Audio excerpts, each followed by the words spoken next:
பிச்சைக்காரன் வந்தால் இல்லை போ அப்படின்னு சொல்கிறது, விபூதி பூசுறது இல்லை, குங்குமம் வைக்கிறது இல்லை, வீட்டில் தூபங்கள் போடுறதில்ல, மலர் கொண்டு இறைவனை அர்ச்சிப்பதில்லை, நல்ல வார்த்தைகள் சொல்வதில்லை, கோயில் குளத்துக்கு போகிறதில்லை.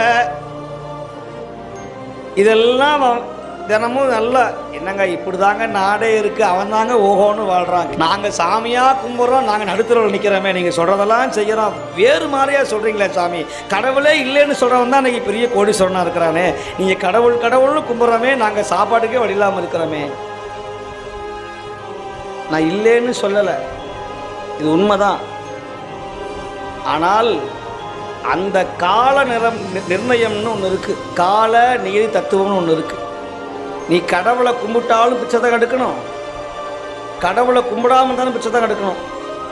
கடவுளை கும்பிட்டாலும் நீ பணக்காரனாக, கும்பிட வந்தாலும் பணக்காரனாக. அவரவர் வினைவழி அவரவர் அனுபவம், அவரவர் வினைவழி அவரவர் வந்தனர், எவரவருக்கு உதவினர் எவரவருக்கு உதவினர். கடவுளை ஆட விடுவார் முன்னாடி.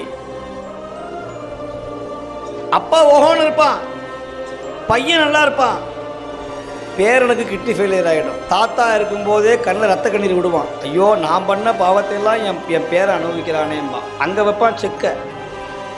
சனி பகவான் என்ன பண்ணுவார், உன்னை விட்டுருவார், உன் பையனை விட்டுருவார், உன் பேரனை பிடிப்பார்.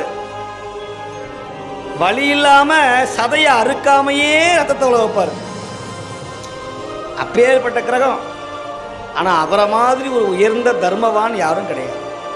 நீங்கள் ஒன்றும் செய்ய வேண்டாம், நீங்கள் ஏழைகளுக்கு உதவி செய்யுங்க, கண்ணு தெரியாதவங்களுக்கு உதவி செய்யுங்க, கைகால் முடமாக இருக்கிறவங்களுக்கு உதவி செய்யுங்க, அது போதும். அவருக்கு பெரிய பரிகாரம், அவர் பெரிய பரிகாரம்.